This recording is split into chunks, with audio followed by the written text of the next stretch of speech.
So the Voyager Edge is a upgraded version from what was known as the Discovery version from Plantronics, and this is the Discovery 975 SE version.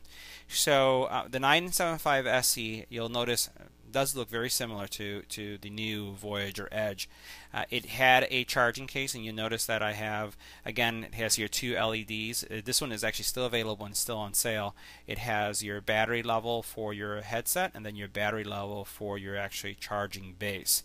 Just like the one on the Edge, it uses a non-proprietary micro USB charging port to charge the docking station.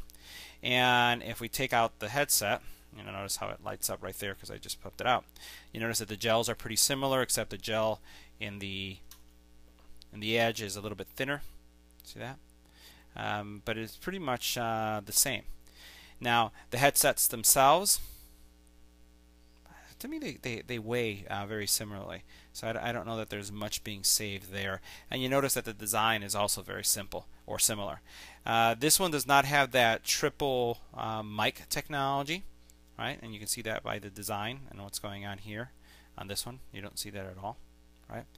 And what you find is that it does have, it doesn't have that you know, those multifunction buttons. It has a power button, it has the call answer button here, but that's about it. And it does have your charging.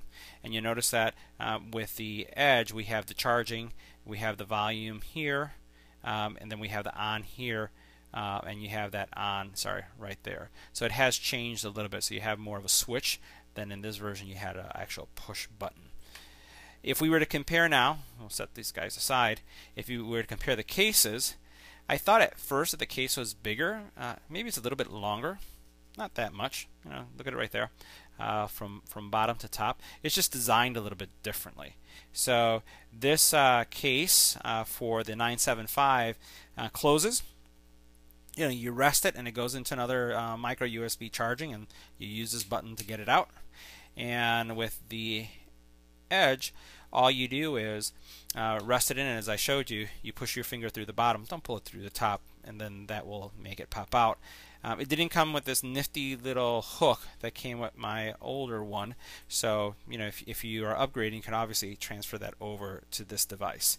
From a weight perspective, I'd say it feels like the Edge charger is lighter, but that may have to do with the fact that you don't have this nice little pleather case holding your device. If we were to compare this device to the actual other leading headset that's on the market, which is your Jawbone era, you'll notice that the footprint of the device is significantly larger. So here you have the comparison between the Voyager Edge, and you notice how long the boom mic is compared to the actual Jawbone. And some people will say that, especially when it comes to mics, that the longer the boom mic or the extension, the better it is, because it gets closer to your mouth, and therefore you'll have better sound quality when you speak. It's something that we still need to see. Plantronics, as you know, just for in general, most of their devices are pretty long, and if you think about the Legend, which is even longer, also is one that extends down closer to your mouth. But as you see right there, as they compare, one is definitely much larger than the other.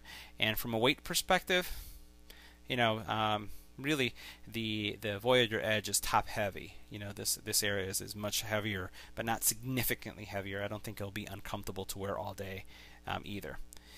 The battery life, though, is a significant difference between these two. You have 4 hours of talk time versus 6 hours of talk time, so that's a big difference there.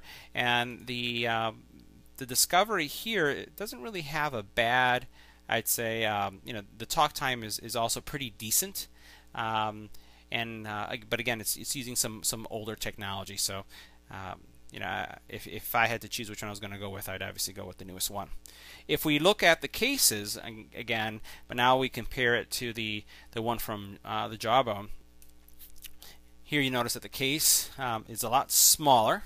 It's kind of very much in tune with the actual Jawbone era, which is small, and it has this little kickstand that comes up, which you plug into your micro USB, unlike this one right here, which is that has that magnetic enclosure. You only have one line of feedback on this one. It will only tell you how much battery level you have. It doesn't give you the indicator for the headset, unlike this one where you have both the docking station and the headset battery indicator. So this device, while it's larger, does give you more information. But if you were to say, you know, how pocketable these things are, I put the Jawbone Era in my pocket with no problem whatsoever. This would be kind of bulky. This is kind of something that you'd put in your backpack or in the briefcase.